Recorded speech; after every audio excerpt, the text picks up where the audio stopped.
తాకట్లో ఉన్న బంగారాన్ని విడిపించి ఆ రోజున మార్కెట్ ధర కట్టి మిగిలిన డబ్బును మీకు అందిస్తుంది కొమ్మూరి గోల్డ్.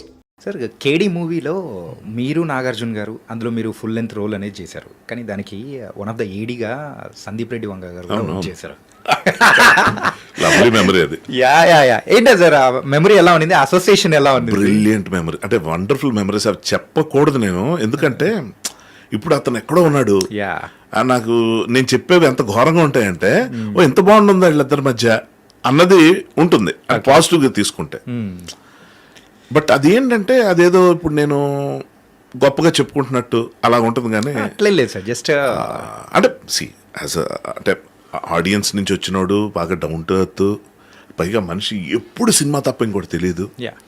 నేను అప్పటికే కొంచెం రైటింగ్ అది ఇది అని కొంచెం అప్పటికి గుండె జారవన్నీ కాదు, కానీ బట్ అమృతంగా పాపులర్ అయ్యి నేను డైరెక్షన్ అవి చేస్తాను ఇవన్నీ కొంచెం తెలుసు.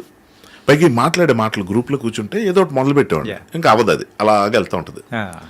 సో అలాగ నన్ను నేనేం మాట్లాడినా షార్ట్ గ్యాప్ వస్తే పక్క వచ్చి కూర్చుండిపోయాడు.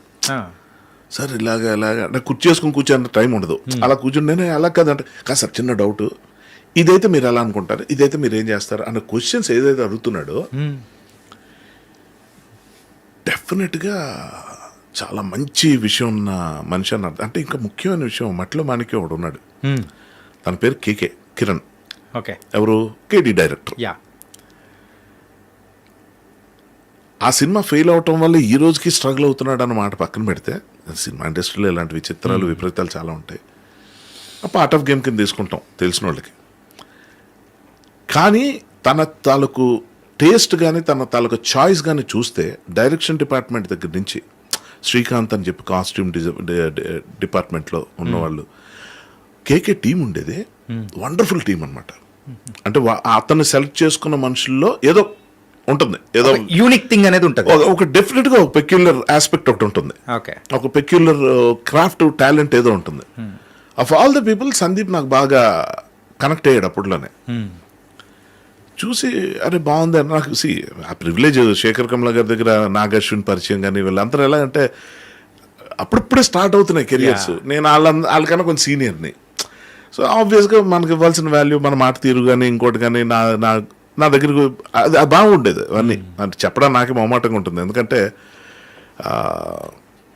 ఏదో ఇంకా చాలామంది ఉన్నవి లేని కూడా చెప్తుంటారు కదా, ఆ కేటగిరీలో నన్ను ఎవరు అనుమానించడం నాకు నచ్చదు. సో బాండ్ మాత్రం ఉంది. ఇప్పటికీ నేను ఎంత పెద్దోడైపోయాడు కదా అని చెప్పి అర్జున్ రెడ్డి టైంలో తన నెంబర్ తీసుకొని మెసేజ్ పెట్టడం పెద్ద విషయం కాదు, కానీ వద్దులే ఎప్పుడైనా ఎదురు పడినప్పుడు తను మాట్లాడే తీరు బట్టి నేను నెక్స్ట్ మాట మాట్లాడొచ్చా లేదో ఆలోచిస్తా. ఎందుకంటే ఫ్రాంక్లీ నేను ఏదో డిసప్పాయింట్ అయిపోతాను, తను ఏదో మర్చిపోతాను, ఇవి కూడా కాదు. నిజంగా తనతో ఏం మాట్లాడాలో కూడా తెలియదు నాకు.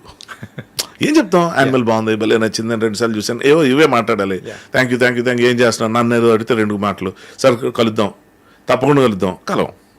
సో ఇలా కాకుండా ఏదైనా ఒక కన్స్ట్రక్టివ్గా ఏదైనా ఉందా అన్నది చూసుకుంటే కనుక అప్పుడు నేను ఇచ్చేస్తాను.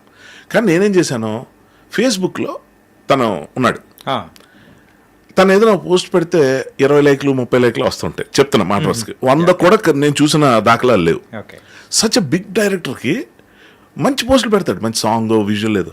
ఇదేంటి అంటే అక్కడ తక్కువ, అక్కడ నిజంగా చాలా మందికి సందీప్ రెడ్డి వంగ ఒరిజినల్ అకౌంట్ కాదు కూడా తెలియదు, అది point.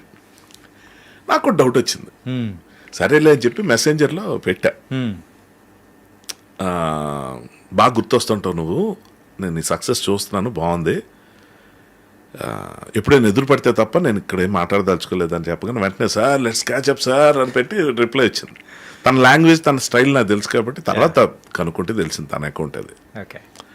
So it's good thing. అంటే ఇంకా కొన్ని ఎలాగంటే నిజంగా అంటారు కదా, ఇడు పని ఉంటేనే కలుస్తాడు రా లేకపోతే కలవడా, నేను ఆ టైపే. నేను పని ఉంటేనే కలుస్తా లేకపోతే కలవ. ఎందుకు అనవసరంగా ఉత్తినే వేరే వాళ్ళు టైం తిని నాకేదో టైం పాస్ అవ్వట్లేదని ఖాళీగా ఉన్నావు పద అక్కడికి వెళ్ళి ఇంకా ఆడు గురించి ఈ గురించి మాట్లాడుకోవాలి. అంటే ఇప్పుడు అదే చేస్తాం కానీ బిచ్చింగ్ ఉంటుంది ఈ కెమెరాలో మైకులు లేకపోతే, ఆడెంతదవా ఈడెంతదవా అది ఇది టైం వేస్ట్. సార్, ఇంత ఫిలాసఫికల్ గా మీరు మాట్లాడుతూ ఉంటారు, ఇది ఫిలాసఫీ అంటే ఫిలాసఫికల్ గా కొన్ని మాటలు సార్. అవునా? అంటే లైఫ్ లో అందరూ అంటుంటారు కానీ ఎక్కడైనా చెప్పండి అలాంటివి ఏమైనా దొరికితే. సార్ నిజంగా నాకు తెలీదు, నేను this is how I talk. నేను మామూలుగా మాట్లాడినప్పుడు కూడా ఎలా ఉంటాయి. సరే మీరు అడగండి. ఇట్లా మాట్లాడుతూ ఉంటారు కదా, సో దేవుడు, ఈ నమ్మకాలు, సెంటిమెంట్స్ ఇవన్నీ నమ్ముతూ ఉంటారా మీరు? అంటే ఎలా ఉన్నాయంటే అండి, దేవుడు అనే కన్నా నాకు అది డెఫినేషన్ నాకు నిజంగా తెలియదు. అంటే ఎలాగ అంటే దేవుడు రూపం ఏంటి, ఏ మతం ఏది అంటే అన్నీ తెలుసు, అంటే చూస్తూ ఉంటాం. Yeah. కానీ అంత నాలెడ్జ్ నాకు లేదేమో నా ఫీలింగ్. పక్క నాస్తికులు ఎవరైతే ఉంటారో వాళ్ళ కాన్సెప్ట్ కూడా నాకు అర్థమవుతూ ఉంటుంది. అది కూడా అవసరం అనిపిస్తుంటుంది. ఓకే. ఎందుకంటే మతం పేరుతో జరుగుతున్న దుర్మార్గాలు ఏవైతే ఉంటాయో, ఆ దాష్టికాలు ఏవైతే ఉంటాయో వాటిని చూసినప్పుడు మతం మీద కోపం వస్తుంది, దేవుడి మీద కాదు. ఓకే. దేవుడి మీద కాదు. దేవుడు అన్నవాడు అసలు మన నాలెడ్జ్ మించి. But I have good feelings for certain things. Like నాకు చాలా ఇష్టమైంది ఏంటంటే, ఒక గుడికి వెళ్తే చాలా హ్యాపీగా ఉంటా. అక్కడ తిరగటం, ఆ ప్రసాదం, తీర్థం, ఆ గంట కొట్టడం, అవి ఎన్ని ఎందుకు చేస్తానో కూడా నాకు తెలియదు, కానీ అలవాటు అయిపోవడం వల్ల బహుశా. అలాగే నేను 2 సార్లు మసీద్కి వెళ్ళా. అలాగే ఒక 30 సార్లు చర్చిలకు కూడా వెళ్ళా. ఇక్కడ అందరి దేవుళ్ళు సమానం లాంటి మాటలు మాట్లాడను, ఎందుకంటే ఆ అమాయకత్వాలు పోయినాయి. దారుణాలు చాలా ఘోరంగానే ఉన్నాయి.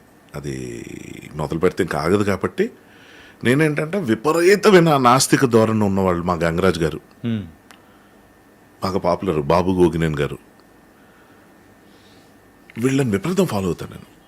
విపరీతం. ఎందుకంటే వాళ్ళ ఇన్ఫ్లుయెన్స్ మీ మీద ఏమన్నా ఉందనుకో. నాకు చాలా ఇన్ఫ్లుయెన్స్లు ఉన్నాయి. నేను అదే అంటున్నా. నాకు బోత్ రిలీజియన్ అంటే మీకు ఎలా చెప్పాలంటే, ఇది అంత గొప్పగా అనిపించదు, కానీ ఇది నిజం. ఏంటంటే నాకు సంబంధించిన నిజం. ఫర్ ఎగ్జాంపుల్, మీరు క్రికెట్ మ్యాచ్ చూస్తున్నారు అనుకోండి. మీరు పాకిస్తాన్ అయితే పాకిస్తాన్ గెలవాలనుకుంటారు, మీరు ఇండియన్ అయితే ఇండియా గెలవాలనుకుంటారు. కానీ నాకు ఎవరు గెలిచినా ఆడే ఆటను చూస్తా. ఓకే. నా ప్రాబ్లం ఏంటంటే, గాంధీ ఎంత అర్థమవుతాడో నాకు గాడ్సే కూడా అంతే అర్థమవుతాడు. సో నాకు I can't take a stand, వీళ్ళు రైట్ వీళ్ళు రాంగ్ అనే పరిస్థితి నాకు ఉండదు. ఎంత దుర్మార్గమైన పరిస్థితుల్లో ఒక మనిషి సఫర్ అవుతున్నా, అలా సఫర్ అవడానికి గల కారణాల్లో ఉన్న మిస్టేక్లు కూడా నాకు అర్థమవుతుంటాయి. సో గబుకన్నా నా సింపతీస్ అట్ వెళ్ళవు. చెప్పాలని ఉంటుంది, ఎలా చెప్పాలో తెలీదు. అలాగే దుర్మార్గపు దీంట్లో ఇప్పుడు ఇందాక నాకు అందుకే కోర్ట్ సినిమా అంత ఇష్టం. ఓకే. మంగపతి క్యారెక్టర్ ఉంది, వాడు దుర్మార్గుడు అని ఫిక్స్ అయ్యాం. ఎందుకు? ఓ పేద కుటుంబం మీద వాడి తాలూకు పైత్యం అంతా చూపించి, వాడి తాలూకు పవర్ అంతా చూపించి 2 లక్షలు ఖర్చు పెడితే వాడి జీవితం 14 ఏళ్ళు జైలుకి పంపించేస్తారు దుర్మార్గుడు అనుకుంటే, వాడు చేసింది తప్పేంటి అక్కడ? ఆ పిల్లలు చేసింది రైటా? ఆ ఏజ్ గ్రూప్లో అలా ఉండొచ్చా? మా అయితే ఏం చెప్తాం అంటే, వాళ్ళని సపోర్ట్ చేసే నిబ్బి గ్యాంగ్, ఆ age group, what ever you call them, వాళ్ళు ఏమంటారంటే, మేము ఇలాగే ఉంటాం, మాకు కరెక్ట్ అనిపించింది. వాళ్ళే హిట్ చేస్తున్నారు సినిమాని, వాళ్ళు ఎక్కువ వెళ్ళి చూసి కనెక్ట్ అయిపోతున్నారు. ఇప్పుడు ప్రతి ఒక్కడు, ఇప్పుడు 1 has to fail అని నేను చెప్పింది ప్రతి ఒక్కడు కనెక్ట్ అవుతున్నాడు. అది నా గురించి నేను చెప్పి, నేను అనుకున్న మాట చెప్తే, మీరు మా గురించి మాట్లాడారు, మా జీవితం అంటే ఏం చేస్తాం? సో అలాగేంటంటే, మేము చేసింది రైట్. ఇందాక నేనేమన్నా, మామా మసీద్కి సంబంధించిన దాంట్లో నేను తీసుకున్న ప్రతి డెసిషన్, ఇది తప్పు డెసిషన్ అయినా కూడా పర్లేదు అనుకోవడం కూడా నాదే డెసిషన్. రైట్. సో రిజల్ట్ ఏమైంది? అది పాయింట్. సో ప్రతి మనిషిలోనే మంచి చెడు రెండు ఉంటాయి అనుకుంటే, రిలీజియన్ ఫిలాసఫీకి సంబంధించినంత వరకు నేను గరికపాటిని విపరీతంగా ఫాలో అవుతా. గరికపాటి గారిని, చాగంటి కోటేశ్వర గారిని ఫాలో అవుతా, సద్గురుని ఫాలో అవుతా. మళ్ళీ ఇప్పుడు చూడండి అసలు ట్విస్ట్, బాబు గోగినేని గారు. నేనేమంటాను అంటే ఏం లేదండి, నేను ఇలాగే ఉండాలని నేను నమ్మను. అది కరెక్ట్ కాదు. నాకు వంకాయ ఇష్టం అంటే రోజు వంకాయ తినాలి కాదు. నేను నాన్ వెజ్ తింటున్నానని చెప్తే నేను ఒంటి మాంసం తినేలేను. సో నా లిమిటేషన్స్ నాకున్నాయి. నేను మ్యాక్సిమం ఒక స్టేజ్కి వెళ్ళాను, ఒక క్రొకడైల్ మీట్ తిన్నాను థాయిలాండ్ వెళ్ళి.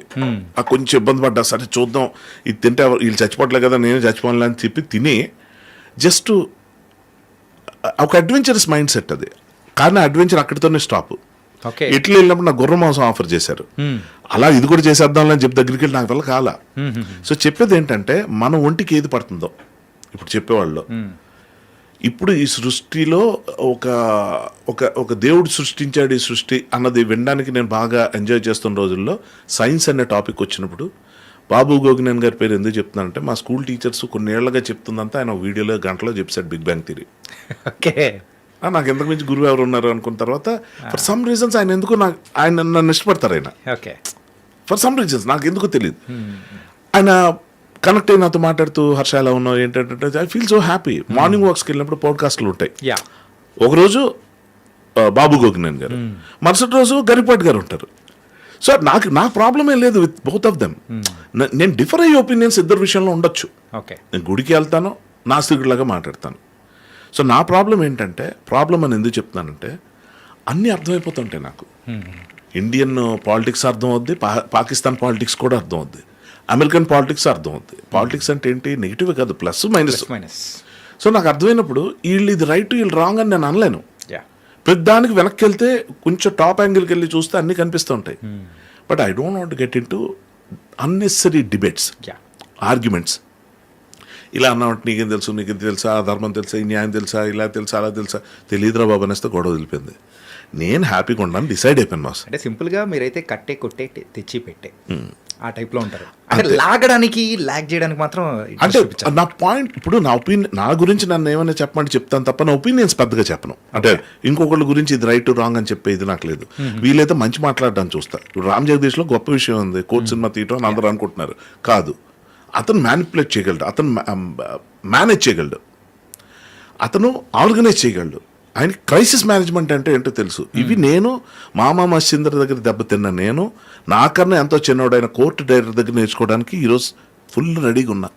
ఆ మనిషిని నేను వదిలే ప్రసక్తి లేదు. అలాగే నాకు Vivek Athreya, oh my god, అంటే యంగ్స్టర్స్లో చెప్తాను. అది చూసుకుంటే నాగేశ్వన్ ఏంటంటే, సందీప్ రెడ్డి వంగ అఫ్ కోర్స్ అది అదే. అంటే ఎలాంటివి నేర్చుకోవచ్చు అంటే వీళ్ళ దగ్గర, అంటే కథ రాయటం, సీన్లు తీయటం గురించి నాకు ఏ ప్రాబ్లం లేదు బాస్. I'm already proved. అంటే నా కంటెంట్ నచ్చుతుంది ఆడియన్స్కి, నా క్రాఫ్ట్ మీద మంచి ఒపీనియన్ ఉందని నాకు తెలుసు. అది ఎలా చేయాలన్న దాంట్లో లోకాన్ని లౌక్యాన్ని నేర్చుకోవాలి. దీనికి నాకు టైం పట్టేస్తుంది. ఎందుకంటే నాకు పెద్ద సర్కిల్, పెద్ద తిరగడం ప్రపంచం తిరుగుతాను కానీ ఒంటరిగా తిరుగుతా. ఈ ఒంటరితనం, ఏకాంతం, ఈ లిమిటెడ్ ప్రపంచంలో నలుగురు దగ్గరకు వచ్చేసరికి ఏదో ఇప్పుడు అది ఎలా ఉంటుందంటే, ఎక్కడో అడవుల్లో పెరిగినోడు ఆ పితామగన్ సినిమాలో చిన్నప్పటి నుంచి శ్మశానాల్లో పెరిగి జనం మధ్యలోకి వస్తా, అడిగి ఎవరితో అలా బిహేవ్ చేయాలి, జోక్లా ఫన్నీగా ఉండొచ్చు. కానీ నేను ఇంతే, నేను ఎప్పుడూ నిజంగా చెప్తున్నా, నేను చిన్నప్పటి నుంచి కూడా 100 మందిలో 10 మందిలో ఉన్నా కూడా ఒంటరినే. నా ప్రపంచంలో నేను ఉండేవాడిని. సరే, బేసికల్గా చిన్నప్పటి నుంచి ఇంతే. అంతే.